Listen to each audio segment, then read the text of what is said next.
Good morning, everyone. It's time once again for our weekly visit with Dan Yagey from Ag Performance of Buffalo Center and Ormsby. Good morning, Danny boy. Rolls, good morning. Boy, here we are, second week of December already. And boy, I think we say this every year. Where has this year gone? I don't know. We're getting older, Royce. It goes faster. You want it to slow down, enjoy the kids, enjoy the grandkids. I agree with you. But you know what in life? If you enjoy what you do, it goes fast. It really does, doesn't it? It does. And that's good as long as you don't pack in too much. And sometimes I wonder how much I pack in from day to day. Welcome to the club, Dan, about that. Welcome to the club. Well, we talked a little bit about this last week, talking about some soybean issues. I thought we could talk about some nutrients here both this week and next week. And our topic discussion of the week this week is macronutrients. So let's talk a little bit about those. And first of all, when we talk about macronutrients, what are we talking about here, Dan? Well, the macronutrients are the nutrients in your soil that you need larger volumes of when you put it on. For example, they're your nitrogen, phosphorus, potash, sulfur, Mg if you don't, magnesium if you need it, and calcium.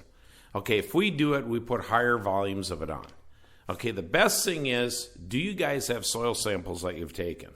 And a lot of guys, hopefully they do. When I go out to the Dakotas, they do a lot of soil sampling by soil type. I'm going to tell you right now, I don't like it.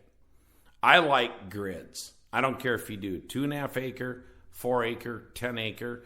The narrower you are, you're going to get a lot closer to applying where you need it, especially if you talk liming calcium. And that is huge. If you're low on calcium, guys, you're not going to get any other nutrients into your plant. And I think this area where you live, it's getting more and more important, but we've kind of forgot about liming in some cases. But I tell you what, calcium is a transporter to take all the other nutrients into the plant. So if you're low in calcium, meaning your pH is below a 6, or your base saturation on your calcium percentage is below a 65, you need lime.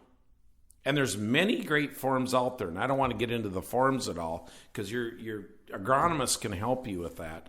But I tell you what, you've got to have the lime if you're low. Then we go to the P and K. You go to the phosphorus, for example. You got your P1s and P2s. Your P1s are your available phosphorus. Your P2s, you're unavailable. And really all we see is the P1s. But if I got high pH soils, meaning my pH is over a 7.5, I'll guarantee you a lot of your P1s never get over 10 to 12. Well, that's deficient. So what do I do to convert the P2s, the unavailable, to more available than just always pouring fertilizer on? AMS. Sulfur is big in converting the P2 to the P1. Then you look at K. Okay? Mallory at Iowa State says 175 parts per million is plenty. I have for years argued that. You also got to look at your mag, your Mg. If that's over 360, you're restricting K. So again, AMS, sulfur, takes out mag in the soil and actually knocks it out of the soil profile and goes right down in your tiles and that and deletes it if you use a lot of AMS.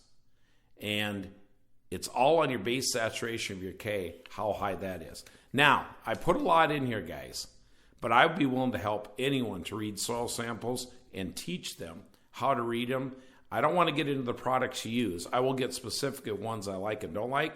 We don't sell fertilizer here. But it's a crucial part of me helping guys. If they want high yields along with our products, how balanced are you on the soils? And macronutrients, a lot of times in high pH soils, they keep pouring on the 1152 old MAP or DAP. That's wrong. You've got to get the unavailable more available than keep pouring it on. And that's where you got to help guys. And that's where I see guys, a lot of guys now that I work with, 230s, 250s on really good soils on a corn bean rotation. We're there. Mm-hmm. That's not a problem. Any higher. But now to get higher, we got to do more things.